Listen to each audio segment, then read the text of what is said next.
So welcome everyone to episode 6 of the Average Ontario Anglers podcast. I never thought we'd get to 4, but apparently we're at 6 right now, so that's awesome. I'm your host, Jesse, and today, of course, we have the man with the mustache, Andrew. Hello. I was going to say how you're doing, but you sound good. Anyway, this podcast is pretty interesting, and I feel like we've gotten a little more comfortable doing this, so I feel like it's going to be more loose and cool. Sounds super weird saying that, but loose and cool. If we say that, like, we're going to be loose and cool, then it's automatically not those things. Only someone with a mustache would say it like that.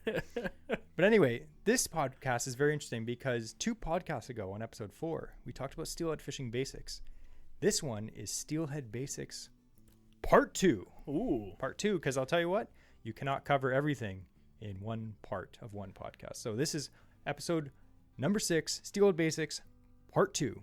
And we would like to thank the sponsor of our podcast giveaway, which is Fish Heads. Fish Heads Canada.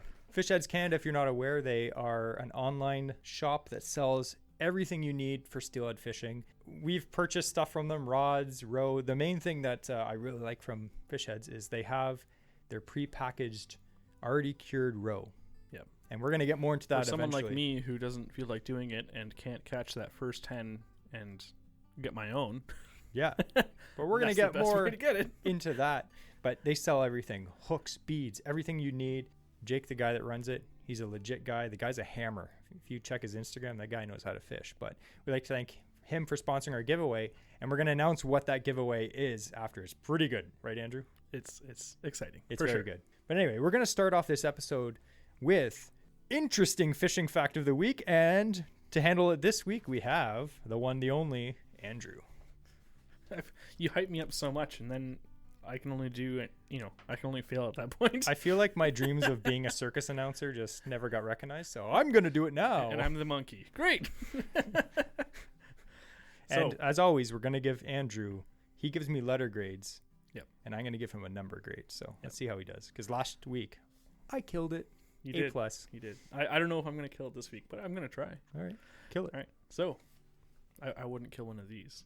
So, what is one of the holy grails of spawning fish to catch in Ontario here?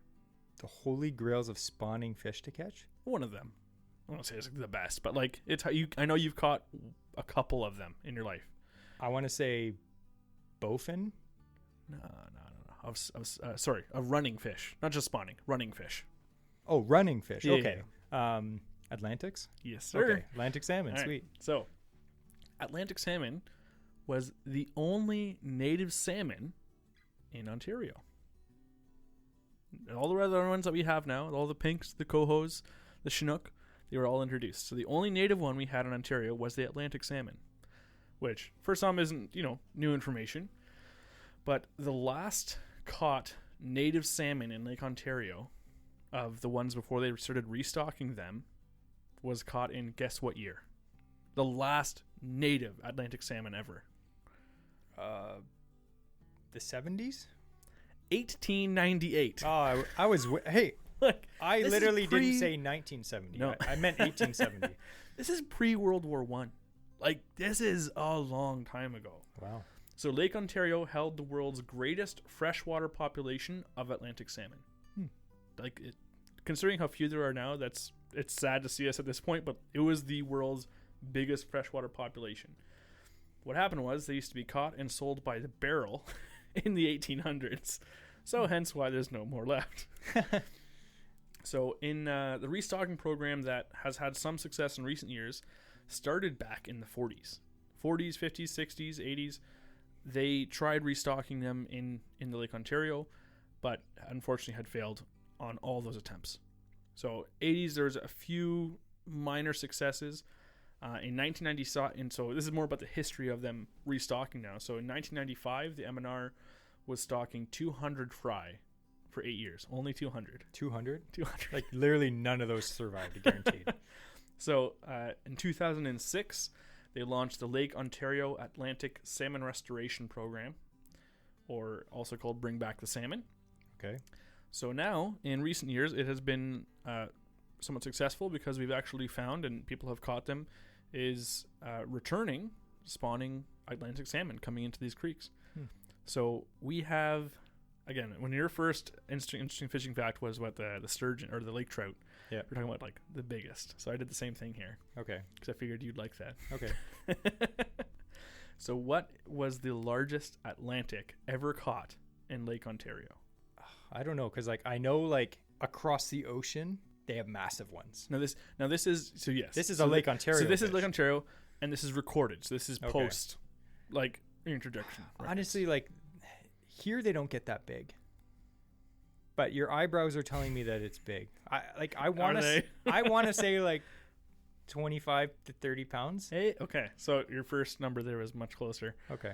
The largest was 24.3 pounds, caught in 1889. Still an impressive, because like Atlantics are very slim. Like the ones that I've caught anyway, they're super muscular, but they're very long and thin. So it was just over 11 kilograms for anyone who's listening in like the UK or something. But hey, we actually do have one person that downloads our podcast in Australia. Oh, good day, mate. Yeah. And we just lost them. I'm sorry. So the largest ever recorded, so this is a netted fish, the largest netted Atlantic salmon in the world. First guessed what country it was caught in. Just Scotland. it was. Yeah. Jesse's on a roll. Yeah. So you want to take a guess? This is in 1960. It was a netted fish. Okay. Take a guess at how many pounds it was. I know they get massive over there. Like they're giant. I want to say like 70. 109 pounds. Oh. That blew my mind. Like I thought that's only big. kings broke the 100 mark. Yeah. 109 pounds. That's a giant fish. That's bigger than the record king salmon in Canada. Oof. Like that's bigger than BC king salmon. That's insane. That's way bigger than I I thought. can't imagine Atlantic salmon like being 109 pounds. So yeah, that's my fact. That's interesting. And I'll tell you, the only reason I knew this stuff about Scotland and stuff is because I was watching what's his name, Jeremy Wade. Yes. And River Monsters, and he was fishing somewhere over there in Scotland for these big Atlantic salmon. It's very cool. And I have to say, like, they have been coming back. I hear a lot of like conflicting opinions on if the MNR should continue to try to stock Atlantics, because it's not very successful from what I hear.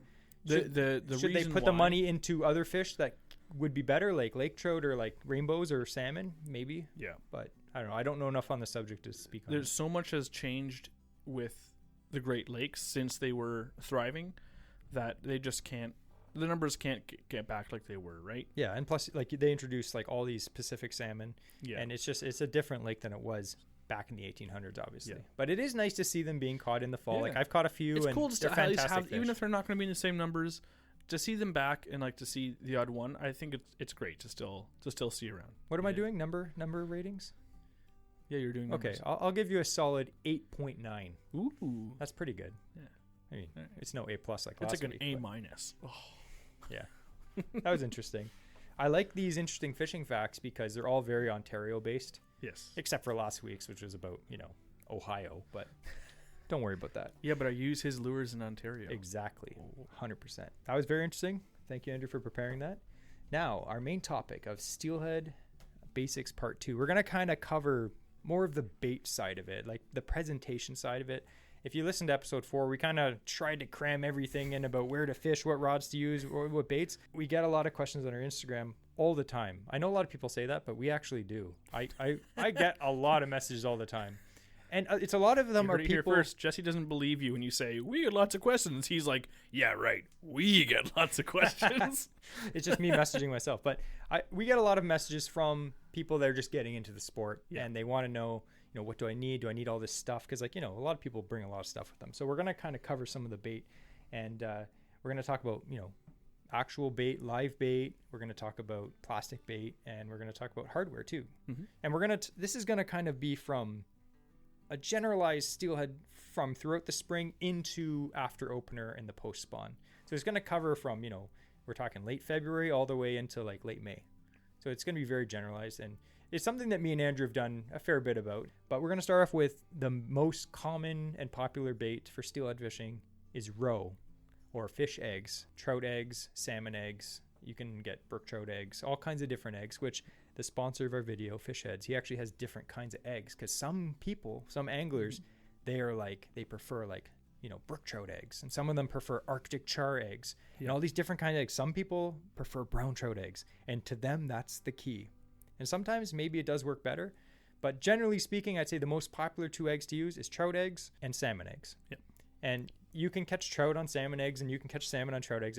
They're very similar. They're just different sizes. Yeah, the biggest difference in size. But again, they're most popular in this area because that's what we're catching with them. So you can catch your own, and then you can cure your own as well. Yeah. So that's why it's very popular, because guys that fish for them, they will oftentimes harvest, a small hen or something like that. That gives them all the roe they need or the skein that they need, depending on what they've caught, and they'll use that for the season. And it's great bait. Like fresh eggs are amazing. My opinion is, I feel like most of the time you don't need super fresh eggs to catch fish.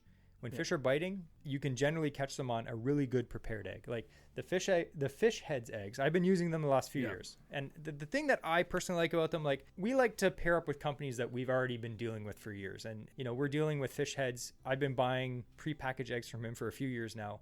I personally don't like, I used to, but I don't like killing hens if I can help it. Because like to me, those are the fish that are going to lay the eggs to keep the populations up. Can you keep the fish? 100%. It's your right. It's the law that you can keep. I think it's 1 or 2 rainbows now. People ask, where are these eggs coming from? The eggs are from farmed fish. So it's very ethical. These fish are being, processed for food anyway. They're not buying it from some guy down the street who just strung up 40 trout on a stringer hanging under a bridge. Yeah. So like they're ethical. So if you're the kind of person that wants to go fishing and you're like, you know what? I'm totally against killing a fish. If that's you, then you can 100% use fish heads roe, because it's from farmed fish that were, used for food anyway. Mm-hmm. And then the eggs that are with the fish, it's actually processed or slightly cured. They're not overly cured. And then they're prepackaged and they're fresh, and you put them in your freezer. What I do is I just, I pull it out, tie up a bunch of bags. And when I'm done, I just seal it back up, put it in my freezer. And then when I'm ready to go fishing the next time, I just pull it out, let them thaw out a bit. You make them as you need them. You don't have to have all this eggs where you have all this big process, and maybe you're just starting out and you don't know how to cure eggs. Like maybe you caught a fish with eggs in it. Like that's daunting. Like if I told you right now, Andrew, cure a bunch of eggs for me, I'm going to give you eggs. What would you do? I'd throw a bunch of borax on it and ruin it. Yeah. So like, do you cure it like a turkey tail? Curing eggs, like I get a lot of questions about this too.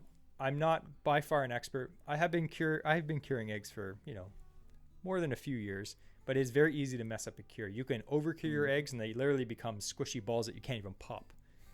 Or you can undercure your eggs and then they rot.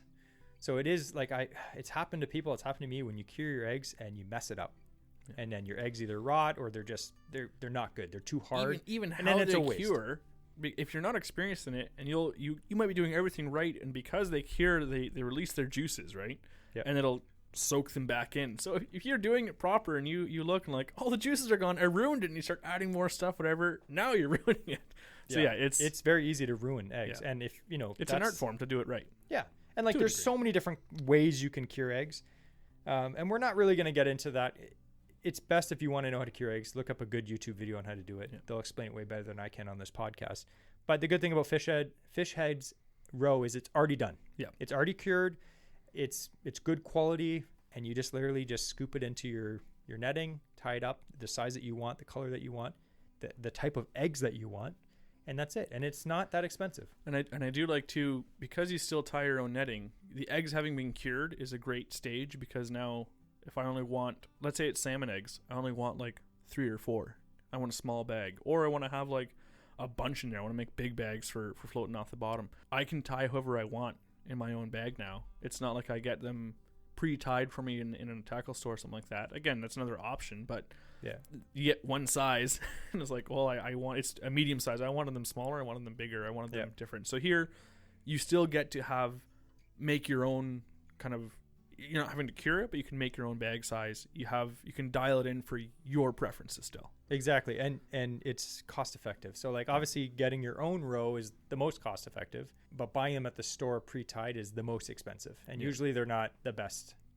Those bags fall open. And yeah, they're not the best. So another thing too is if you are ordering some stuff from Fish Heads and you get the eggs, you can order the mesh and the thread and everything you need on his site if you want to. And support a local business there. But anyway, that's what we do for roe. Again, we're not diehard steelhead guys. A lot of guys will say they don't like packaged stuff, that it has to be fresh, or they like it a certain way. But if you're just getting into steelhead fishing, packaged roe is completely fine. It works great for me. Catches fish. It's good quality stuff. Definitely check it out.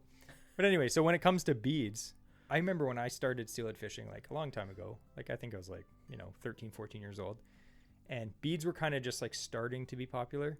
And my dad would steelhead fish, but he wasn't a steelhead guy. He was a trout fisherman. He'd catch them on, spinners and, dew worms and stuff like that. It's like I didn't really have any experience at all with like fishing steelhead with like beads and like plastics and stuff.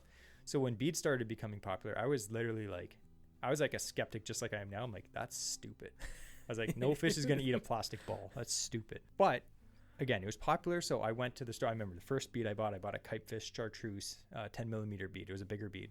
And I put it on and I drifted it through a pool. And in just a few drifts, I caught one. My float popped under and I set the hook and boom, it was fish. And I was like, my mind was blown. I was like, these work? And then after that, it was like my main thing I'd use.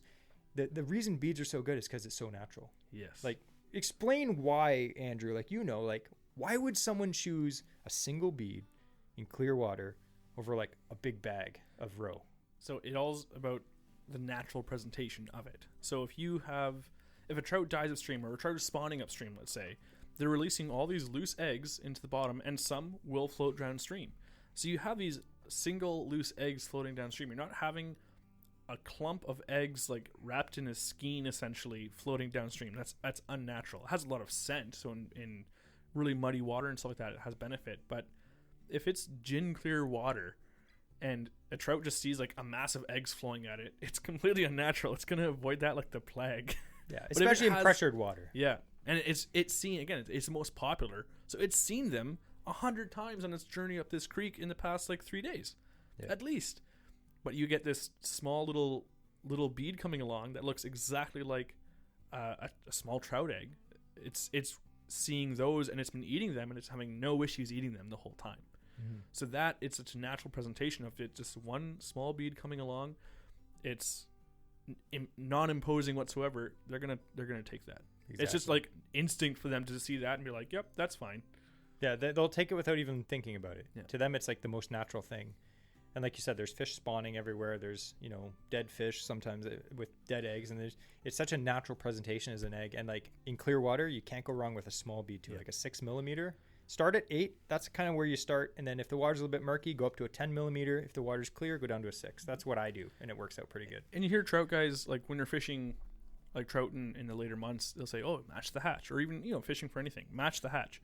If there's, stonefly nymphs that are in the water, you're going to fish a stonefly nymph. You're going to catch more fish.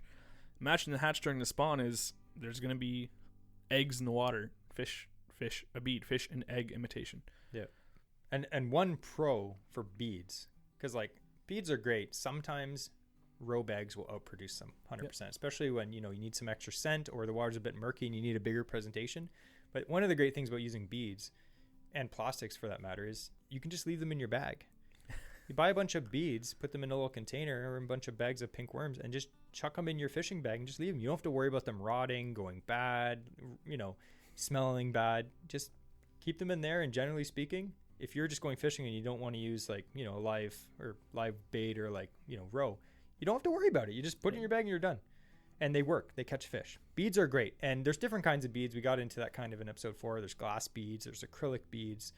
Different, patterns. There's ones with dots on them. All kinds of colors. There's glow beads. And generally speaking, there's like the dead egg beads are like white, right? So it's mimicking. Even it might not look like a natural color, but it's mimicking the different stages of an egg that be floating downstream. And I 100%, we have a video on our YouTube channel, the dead egg bite. And if you're fishing like an off-white bead or a cream-colored bead or a white bead, late season, like when the fish are like kind of done spawning, because like you have to think, a trout egg coming out of a trout as they're spawning and it's tumbling downstream in cold water, those eggs turn white. Mm-hmm. If you get any egg and put it in cold water, like a trout egg, they turn white because they're not cured, obviously. So that white egg or like a light colored egg bead, and it's not fertilized, so it's dead now. That's why it goes. It's perfect. It's great. And after opener, the white egg bite for me, it's been fantastic. And again, too, because steelhead are coming back, those eggs are filled with protein. Like for them, that's energy for them that they need after expending themselves, getting all the way up that creek. So they start engorging themselves on the way back down to the lake or the ocean, whatever. So they start feeding whatever they can, and those eggs are filled with nutrition for them. So 100%, that's a great way to get them. 100%. So like, you got roe and beads, which imitate eggs. And then we're going to go on to plastics. So like plastics, like we said, one of the most popular steelhead baits is the pink worm. They're great. That color, just something about it, the steelhead love it. And I don't know if it has to do with visibility, because it's not really a natural color to a fish, like bright pink. But I've also done well on kitefish has a transparent red one. It almost looks like a red wiggler, but it's slightly transparent. And in gin clear water, that one has done very well for me. But they come in all different colors. You can get, everything, black, olive, like doesn't matter. Pick the color that, you have confidence in, but generally start with pink. Pink's a great color. Even in clear water, it works good. And you fish it the same way you fish roe. Just fish it under a float. Try to get it, in front of the fish's face. And I mean, it works for every other species like panfish and walleye. I mean, it's going to work for steelhead. They seem to like just love pink worms. I don't know why. It's like candy to them. For sure. And then you have, there's a lot of ones. You have the pink worms, which is a nice soft plastic bait. But then you have other soft plastic baits too. You can get little nymphs in soft plastic. You can even fish small flukes and stuff if you wanted to, especially in the post spawn. Again, they're foraging little minnows and stuff like that even. So you can fish any small kind of drop shot bait that you're looking for, a crappie bait. Technically could work. But pink worms in general, that's, again, it's something more that they're likely to see in the creek that they're more apt to go and take. And like you said, the little nymphs are very popular. And I know a lot of guys are like, don't tell my secret. It's not a secret. It's common knowledge pretty much. If you go in the steelhead section, you'll see nymphs there. Yeah. It's not a secret. All the guys make them now. Even Z-Man makes those little nymphs now. Yeah. But I've done pretty well with a little... they used to sell them just for ice fishing. I remember one of the brands made like a little like power ice nymph. And I've used it for steelhead fishing in really clear water because it was a smaller bait and it worked really good. Don't be afraid to experiment with weird baits because steelhead, like, they're big fish. They need to eat. If it looks natural, they're going to eat it. Yep. So, and if you're using something that no one else is using, you have a big advantage. 100%. Big. The next thing is flies. Now, we're not generally talking about fly fishing, but the same principle applies because it's just a different way to present the fly. Yeah. We're more talking about float fishing with flies under a float. And flies that are classic for steelhead fishing. The woolly bugger. Yeah. That's a classic. Nymphs like the hare's ear nymph, prince nymph, stuff like that. Yeah. I like the prince nymph because that one with the bead head. And if you're tying your own, you can even use like a tungsten bead, stuff like that, which brings it down deeper if you're fishing like faster current. Yeah, for sure. And so it's got like the little lead wrapped body. Yeah. I've done good on those. Copper johns. A pheasant tail. Yeah. Just something small, natural. Like I used to tie pheasant tails, and like once you get good at tying them, you could tie a pheasant tail in like 60 seconds. So I'd literally go through in an hour and just tie a whole bunch of them. They even have the red worm flies, right? They got a bead and a little bit of red yarn pretty much the same as using a pink worm. Yeah. Yeah. But again, fly guys say they're flies, but believe me, they're not flies. They're worms. But flies are really good in clear water. Yes. And a lot of these flies are tied on jig heads, and people will call them jigs, but they're flies. They're jig flies or whatever. But if they're tied on a jig head, it just works better when you're float fishing because the hook is pointing up when it's under the float, so you get snagged less. I do tie my woolly buggers on the jig hooks with a bead. You get less snags. I feel like you get a better hookup ratio. I recommend to people if you're going steelhead fishing, if you're not really into flies, buy a few, try them out, see if you like it. I've had a few situations where I've been fishing, especially in really clear water, and my buddy's fishing, and I'm fishing beads, like beads, they work great. My buddy's fishing a fly, and he just spanks me, like literally just fish after fish, and they just wanted that specific fly, like a stone fly or a woolly bugger or something like that, and it's just that change in presentation that the fish just for some reason really wanted. So it's one of those things like if you're not really into it, that's fine, but have a few just in case. Yeah. And the thing is too, you don't need a fly rod to fish the flies. Like you said, you fish them under a float. You can fish them on, if you have a center pin, that's great. But like we talked about in the first episode on Steelhead, is if you only have like a spinning reel, stuff like that to go with, go for it. That's fine. You can still fish the flies underneath your float. A fly is not really any lighter than like a small bead on a hook, right? Exactly. With a hook. So you're going to be fine fishing that regardless. Anything that looks buggy. I just tell people that. I know the marabou jigs, I'm not sure how popular they are anymore in stores, but I know they used to be. There's a little beadhead and just a tough marabou on the hook. I actually have a story about that. So I was steelhead fishing, and it was one of those creeks where you have to walk a long, time between pools. And it was after opener, and I was walking and walking. The water was low, and there was no fish. I was getting like so frustrated. I was like, man, I've walked like 3-4 kilometers. I've seen like one fish. And then I got to this pool, and a bunch of trees had fallen down across this pool and kind of dammed up a little corner, so it was like nice and deep. And all these fish were stacked in this pool. It was just like they were all there. It was like 40 of them, big rainbows, small ones, all mixed together. I was just like, oh, like this is perfect. So I was like, sneaking up. And then the guy with his gun came out and said, "Get off my property." Yeah, not this time. That's another story. I had a bead on, and I went through the pool, and I actually caught like 4 or 5 right away, like in 10 minutes on beads. And then the fish were like, when you catch one fish, and it was a small pool, and it was freaking out and spinning, and all the fish kind of just like, they started getting a little bit spooked, and I couldn't catch them on a bead. So I tied on one of those little puffy marabou ones. It was white, and it had a little bit of peach in it. Mm-hmm. And I drifted it down, and you could see it because it's basically a fluff ball like floating down. And I just saw a fish just like open its mouth and eat it. And I set the hook, and it was a big hen. And like I caught a bunch of fish on flies, and that really made me a believer on those specific flies. Because like sometimes you just don't have confidence in a bait because you never caught a fish on it. But if the fish are biting, my tackle box. But if the fish are biting, attacking me, Jesse. Put on something different just to get confidence in that bait. Yeah, because it can be fantastic. The fly bite can be amazing. 100%. All right, next one, and we covered this a bit in our last podcast, is live bait. Mm-hmm. Now, again, not as popular. You can use minnows and, worms, like live worms, and we're mostly going to talk about worms. If you're a beginner and you want to get into steelhead fishing and you're fishing, like, say, after opener, find some nice deep holes or some nice corners. If you want to fish a dew worm or a little red wiggler on a, a simple, number 6 or 8 hook. Hook it once to the head and just let it go 1 or 2 split shot, just let it tumble through the current. You'll catch fish. What does your grandpa always say? Let it drift. Let it drift. My grandpa would always say that. He'd say, let it drift. And that's all you have to do. And you see a log jam and you just let that worm drift right back under it. And the current will take it right down into it.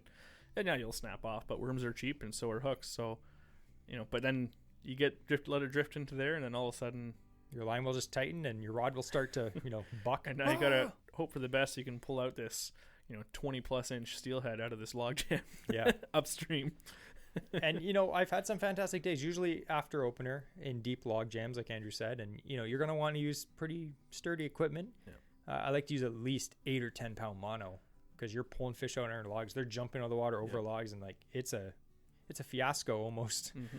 So definitely they work. They're great. The main problem I find with worms is the fish oftentimes swallow them. And you'll gut hook them. So one thing that I've been doing the last few years is I've been using circle hooks. And if you're not familiar with a circle hook, Andrew's going to tell you what they are. Yeah, so circle hooks are really cool. So they, on most hooks you think of where the point and the barb is pointing exactly parallel with the shank, pretty much. Or at least parallel with your line. What a circle hook does is it's actually keeps bending in further. So it's not quite, but it's closer to perpendicular with your line, the very tip of that hook. So what happens is, as a fish, it'll swallow it, and instead of just setting the hook hard, what you do is you reel in so your line is tight, and as that circle hook is coming outside of that fish's mouth, it'll hook onto the ridge of bone on the outside of their mouth.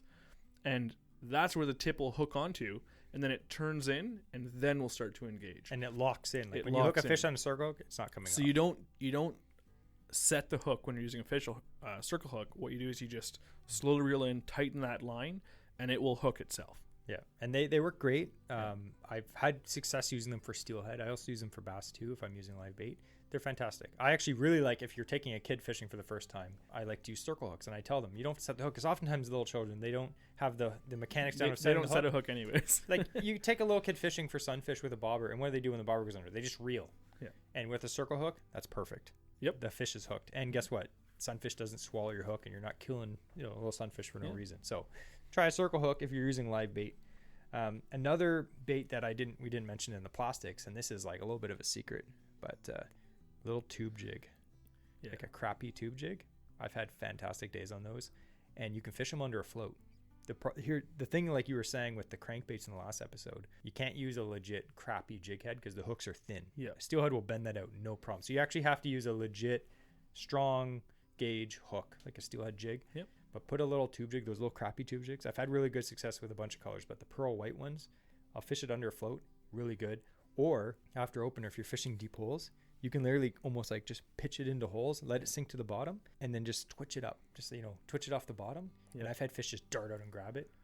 and then immediately lose them in a sounds log like a jam. fantastic BFS technique we should try. You should. I want Mr. to do Weird that. BFS. BFS for Steelies. Oh, you know how many times you're gonna be snapping your line. But anyway, as we've discussed, there's so many different baits and lures. Lures we kind of covered in episode 4, but the main ones that I'd talk about is spinners, spoons, and crankbaits. Yep. And my favorite way to catch a fish, like on a in the creeks, is a spinner. That's my favorite. A little Panther Martin or a little Meps. 100%. I love Panther Martins because they get deep in Yes. current. Yes. Sometimes if you're using like a Meps Aglia, they hold too high in the water column because the blade configuration, it just catches too much water. So the Panther Martin runs off. It's commonly called a sonic blade, like style blade. And so there's no hinge that it's revolving around. The blade is revolving around on. So that's like a French spinner, like your classic Meps and stuff like that. So you'll see a little bracket that the blade is attached to. That bracket is on the shaft. Mm-hmm. With a sonic, the shaft passes directly through the spinner blade. So with that, it stays a lot tighter to the spinner body.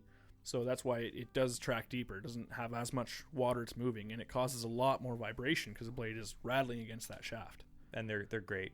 I've caught more steelhead on Panther Martins than any other hard bait, I think. Another great lure I've caught a lot of fish on is little Cleos, like small little Cleos. The old, I think it was the Meps Little Wolfie.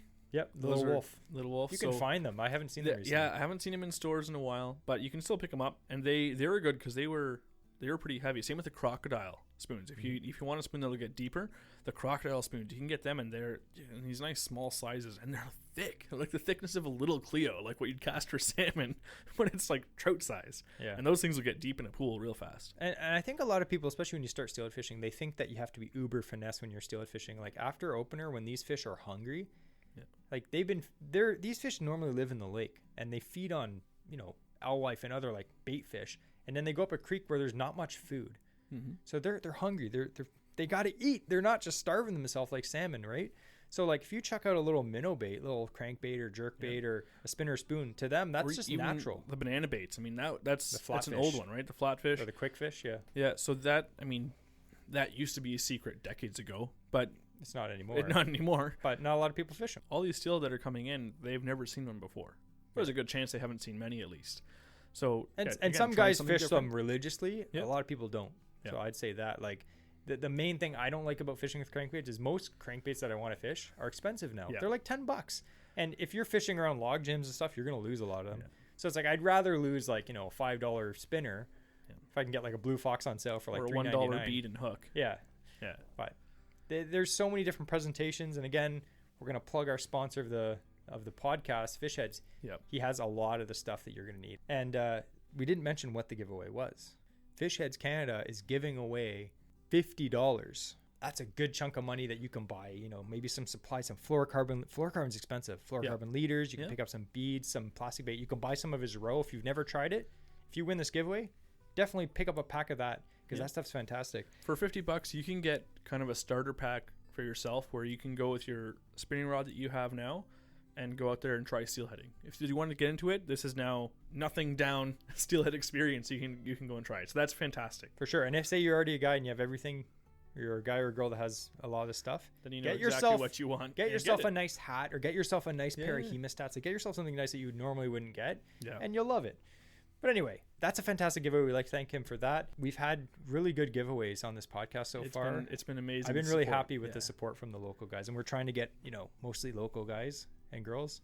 It's been fantastic. So that giveaway, awesome, $50. That's amazing.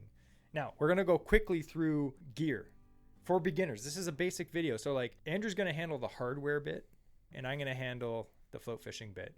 So why don't you go first? Like say you're a beginner, someone's like, hey, I want to chuck some spinners, spoons, or crankbaits down at the creek. What are you going to recommend to them? So I would say, and we're talking like wide range, like not Niagara, but like not little creeks. So like just in general. So for my preference, I like to go a little bit heavier on the rod just because, again, you don't want something too heavy where you can't fight the fish. You want to have that flexibility. So I'd say a medium light spinning rod, longer the better. So because you want to get the reach in the creek. So if you have, let's say, your bass rod for in the summer, you have like a 7-foot medium light, take that down, or even medium. Medium works. Medium's fine, yeah. Medium will work. So let's say you're 7-foot medium, go down to the creek, and you have some 10-pound mono, and you tie on, a 10-foot leader of some 7-pound fluoro or 6-pound fluoro, whatever you can muster up out of either the giveaway that you win or from your local tackle shop. And then right away you have a combo. You can open the spool if you need to let it drift. Is it as ideal as a center pin? No, but if you're starting out, you're not going to go buy a $500 center pin reel and a $300 center pin rod and be like, I want to see if I like this. Yeah. So, try it out with something like a lot of I've gone out with my item medium heavy I used for a long time. Medium heavy spinning rod. Most ideal? Absolutely not. But I was able to land some steelhead. So, and especially when you're fishing spinners and stuff like that, it's an easy rod and reel to cast. It's easy to retie if you run into issues. You're not going to have like a backlash in the creek with a spinning reel. Mm-hmm. So it's probably your best run-of-the-mill thing. I would suggest to get started into it, because you can then fish a float on it. You can easily fish and cast your spinner, your crankbait. And it's probably something you already own. Exactly. You probably already own like a medium spinning So that's like your most budget, thing to get started into it, because either if you don't have a rod, get that because you can use it all summer long. Yeah, as well. Or if you already have it, use that. Exactly. And if you want to get a little more advanced, a great rod for fishing like hardware, spinners, spoons, crankbaits. I have a 9'6" medium light spinning rod, and I'll pair that with a 4,000 Shimano 4,000, and I'll load that up with 10 pound mono. And the bigger reel is great, not just for, it's not like you need the capacity of, it's, you're in a creek, and especially the East Trib, something like that, you're not having this thing run 2 kilometers downstream on you. Yeah. But smoother drag. The drag is what you want. Yeah. So it's a bigger drag system. It's going to operate smoother, because these fish, they fight, and you want it to take that drag off smoothly so it's not putting that stress and going to snap you off, because you're going to be using a light leader most likely. Yeah. And the thing is too, a 4,000 is great because if you're going to go shore casting, the same combo works great for chucking little Cleos. Yep. Now, again, for salmon. A medium light, you could also go medium. I mean, I like a medium light because it does offer you that extra reach. The longer rod gives you more reach, so you can help you swing around the different holes and around logs and stuff. And then the medium light gives you some shock absorption for when you're fishing, maybe later line, like 8-pound test. Mm-hmm. So that would be, in ideal situations for me, I'd recommend anything between 8 and 9.5 to 10 feet long would be great. If you were using a heavier rod, my recommendation would be for the line is I'd have your main line be mono, because as we learned in the line episode, mono will give you that stretch instantaneously. So as soon as any pressure is exerted on the mono section of your line, it's going to start stretching and give a bit more flexibility overall on that fighting distance, whereas fluoro won't start to stretch until half of its weight rating is exerted on it. So you're not fishing crazy far, so the mono's not going to hinder your sensitivity at that range, but it could give that more elasticity if you do have a heavier rod or something stiffer stiffer. Mono will help compensate as well. And mono is my choice if I'm fishing spinners. I like an 8 or 10 pound copolymer line, and that for me is fine. Some guys like braid, that's fine too. And then gear for like float fishing, like we mentioned. If you want more information about the float fishing side of it, check out our episode 4, Steelhead Fishing Basics Part 1. And we're talking about 11 to 13 foot medium light float rod. And I get a lot of people like different things on their float reel. If you're using a float reel, you can put anything between 8 and 20 pound line on it. Yeah. I generally like 10 or 12, and then your leader is just going to be lighter. So if you want more information on that, we're not going to go in depth on that for this. I'm just nodding because I don't own a float reel. I'm like, yes, that sounds right. Yeah. As long as your main line is heavier than your leader line, you're good. I don't like it to be too close. Like if you're using 6-pound leaders, you don't want to use an 8-pound main line because that's very close. I don't want to ever snap off my float if I get a snag. So I'm always going to have at least 10 or 12. I actually like 12. Yep. And then I'll use 6-pound leaders. Again, the fish aren't seeing that 12-pound line at all. No. They're seeing your leader that you have tied on after. Exactly. So it can be 12. And main lines that I like, and I know a lot of guys like, Suffolk Siege. I like Suffolk Advance. It's a copolymer. You don't need expensive main line. I've kind of gone away from using the big bulk spools of the cheap float line, but some people like it. So what can I do? Because as Jesse said in previous episodes, is fluoro for steelhead. A lot of steelhead guys, they swear by it. You ask them what they're using, they're going to be running fluoro on at least on the leader. Yeah. But again, the fish are seeing your first at most 6 to 10 feet of line. Anything at most, above you that, need 6 to 10 feet of fluoro, and the rest can be high vis, high visibility, whatever you want. And a lot of people like, and it's going to be be a lot cheaper to spool your reel up with that. So it doesn't have to be complicated. I think a lot of people, when they get into steelhead fishing, they think these fish are so smart, they're so hard to catch. They're not. It's just, there is a learning curve, like we mentioned. There's a learning curve, and the gear and how to use the gear and how to present it in current, it's a little bit complicated at first, but once you get that down, it doesn't take long. I know people that start steelhead fishing, and that year and the next year, they're slamming fish. Yeah.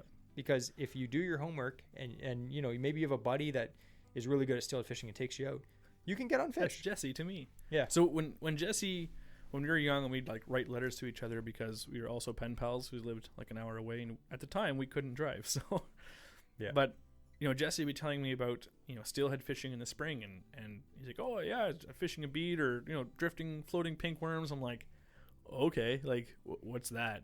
I could not comprehend it. And he'd tell me, he's like, oh, you should go out, I can't go fishing with it, but you should go out fishing for steelhead. Like, I have no idea where to begin. So I never did it until Jesse's like, okay, we're going out steelhead fishing. Went out together, and that was the first time I ever did it. And I'm glad I was with someone who knew what he was doing. And again, Jesse will tell you he's not like a professional, but at least he's had experience on the creek. He at least knows the techniques and whatnot, especially at the time. So for me, I was able to just have a visual idea as to how it's done. Because watching YouTube videos, I mean, they're really they're informative. 100%. Watch them before you go out, because the more you can learn, the better. But when I was starting out, I didn't have YouTube videos to go watch. Like, YouTube was around, but it wasn't populated with good quality videos to actually learn from. And speaking of good quality videos, we have a steelhead fishing basics video on YouTube that has over 800 thumbs up on it, so it must be good. So check that out. Yeah. So yeah, if you can get someone who doesn't mean you have to pay for if you go with a guide, you're going to learn a lot. You're going to learn years of information if you go with a guide. Yeah. If you go with someone who at least, that's their hobby to do it, you're going to take a lot of the pain of trying to figure this stuff out for yourself out of the equation. So you're going to get more enjoyment out of it, because fishing these things was a lot different than what I had expected of drifting, knowing how to drift, where to set your bait in the water column, how to properly weight your line. It's a lot. It is, especially if you're just coming in as a beginner. Yeah. It's a lot to take in. But thankfully, there's a lot of information out there. Yeah. And it's become popular, so there is a lot of content. Exactly. So it's not something that's impossible to learn. Like I always say to people, and it's worth it to learn. Is a learnable skill. Yes. I'm not saying you're going to be like Kevin Van Dam, but it's a learnable skill. Does he catch a lot of steelhead? I don't know if he's even caught one. Those bass guys, they can't catch steelhead. Just kidding. Anyway, so that's kind of what we wanted to cover today, is more of the bait stuff. Again, as we always say, if you have any questions that we can answer, we're happy to help. Yeah. Send us a message on Instagram. Now we're going to do the giveaway. And then after the giveaway, we have AOA Q&A. So our giveaway for the Fish Head's $50 promo code for his website.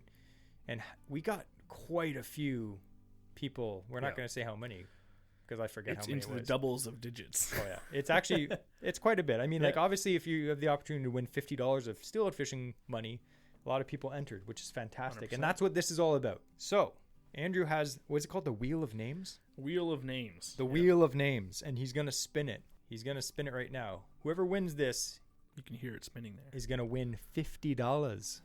And the winner is... It's easy to say, yeah. What is it? Nature Daddies. Nature Daddies. Oh. Congratulations to Nature Daddies. I'm not joking. There was a few names on there that I really wanted the person to win just because their name was hard to pronounce and Andrew would have to say it. But Nature Daddies. I would apologize profusely before attempting to, and I would not try and do bad on it, but I inevitably would. Thankfully, I know how to pronounce those two words.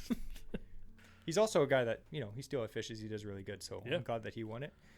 If you didn't win the giveaway, use of that money for sure. Yeah, for sure. But if you didn't win the giveaway, guess what? There's another one next week, and the next week, and the next week. We're doing a giveaway every single week with local companies. Yeah, which is fantastic. So now we're gonna do AOA Q&A, and Andrew has the questions.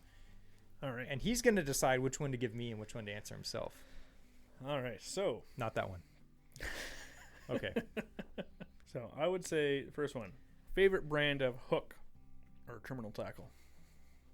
That's a good one because there's so many good brands.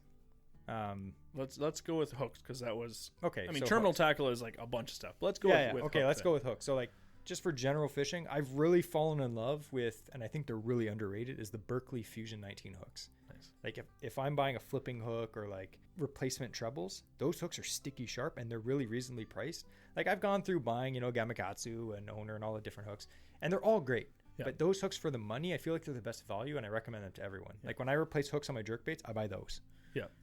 For me, I would say, again, like a lot of the hooks I replace are on my jerkbaits or crankbaits, and I love the Gamakatsu finesse treble hooks. Oh, they're amazing. I love the those G things. finesse. And so when I find them and they go on sale the odd time, and I'll buy like a couple sizes, and I'll buy 2 packs of each size going up for put on my crankbaits, because I love it because they're as strong or stronger than like the regular Rapala hooks and stuff that come naturally,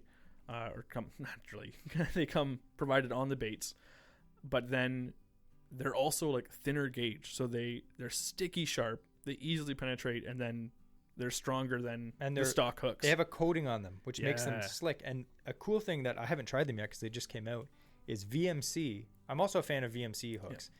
They actually have a new series of hooks coming out, and it's probably available sometime this spring. They're called the Red Line series, I think, and they're Teflon coated hooks. Ooh. So they look really good. And I noticed a lot of the pros, like Seth Fighter and stuff, have been, showing them on their Instagram. But they look really good, and they have like flipping hook, Nico hooks, like all the different hooks, and they're Teflon coated, and they come with like a really cool storage system that's built into the pack. Nice. That like clips all the hooks together. They look fantastic. Like I'm sure the regular hooks are good, so I'm sure these are amazing. So we're looking forward to trying that. But yeah, I'd have to say those brands are awesome. This one here, I'll take this one because it's a funny one. Okay. This is from so the last one was from Jake Leeson, 27. So this one here is from Lip Rippin' Podcast. Okay. And what stank do you prefer on your jeans? Largemouth bass or big slimy northern pikes? And I have to say, I prefer big slimy northern pikes. Really? And so I know Jesse, like there's a few pictures of him floating around online, I'm sure, of him just nose deep in the gullet of a largemouth bass, and he's like, nostalgia. I love the smell of a good largemouth bass. It's good, but for me, growing up, having a slimy pike like on my hands and on my jeans and stuff like that puts me at the cottage where you'll attest to this. We used to go wake up early in the morning, drive upriver, like it would take us forever. Oh, we'd paddle, not drive. Paddle. Yeah, or when we did, it was like a trolling motor with like an extra battery, and it'd take us forever to get upriver.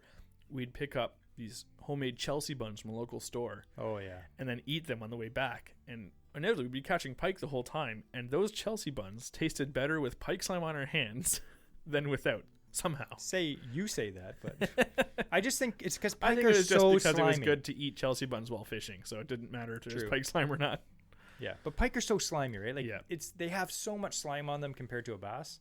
It's like when you have pike slime on your hands, you wipe it on your pants. It's just so much. Yeah, I think that's the one thing that I don't like. But like, they have. It's a very nostalgic smell. Yes. I know, like if you don't fish, you won't understand that when you pick. I always remember this is a story about my dad. My dad took me trout fishing since I was like 4 years old, and one time I remember I was a little bit older, and we went to a creek that was near his house where he grew up in, and he caught this brown trout, and he put it up to his face and he smelled it, like nice big smell, and I was like, why do you do that? And he's like, you wouldn't understand, like it's nostalgic, you'll understand when you're older.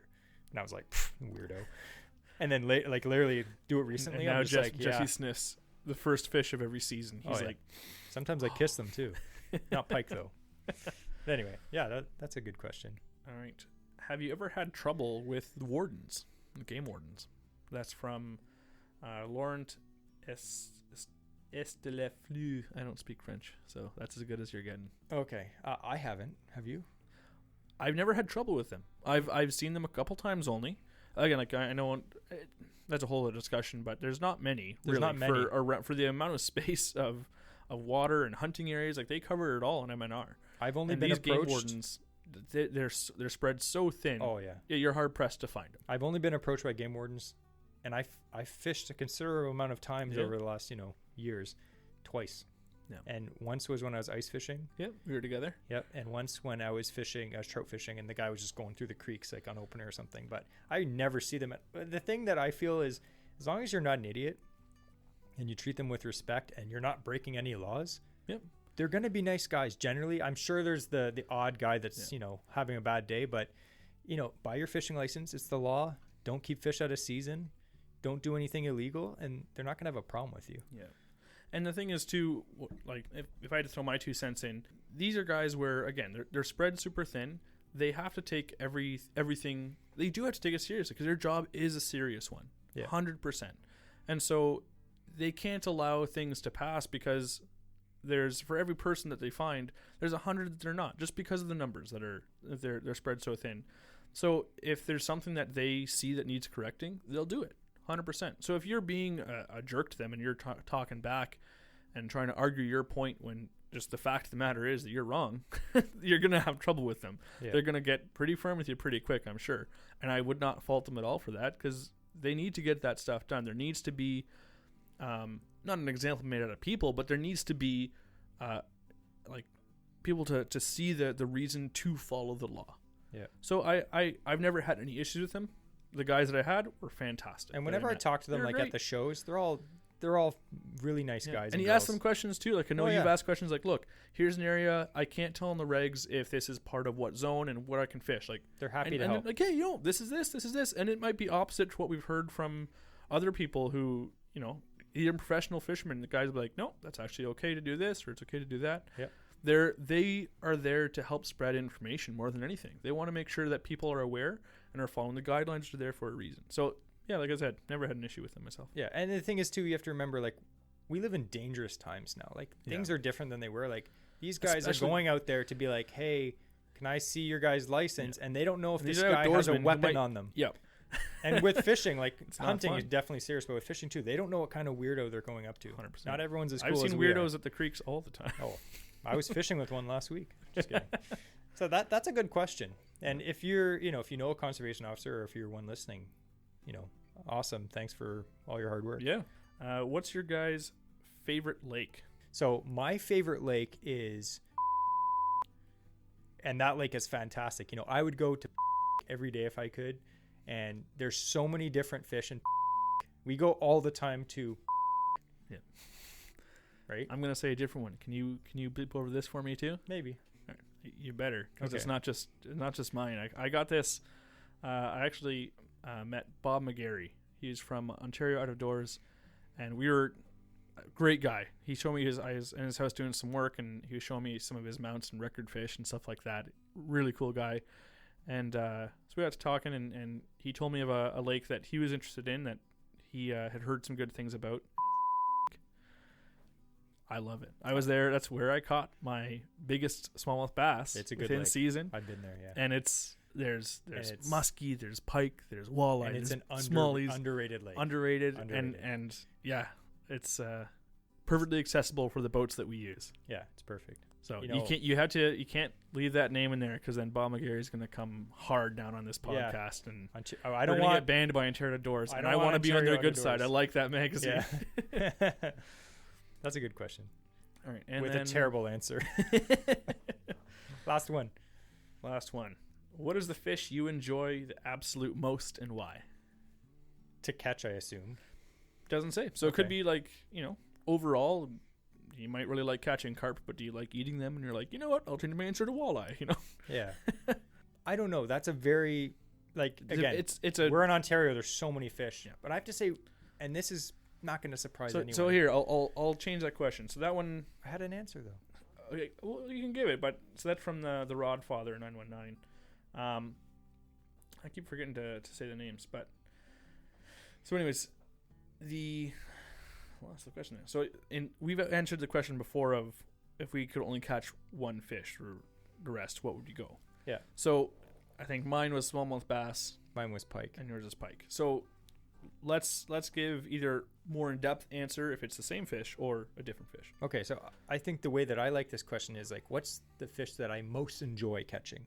That's good. The enjoyment of it. So like I'm not a hardcore carp guy. But I have to say, some of my most enjoyable days fishing, with you, Andrew, has been those days when we get off work. We work. We're not working. Full-time boys over here. We work with our hands, and at the end of the day, we just want to sit down and crack open a cold beverage or drink a coffee, and we bring our lawn chairs or like our folding camping chairs, and we go down to the local carp spot. We throw in some chum.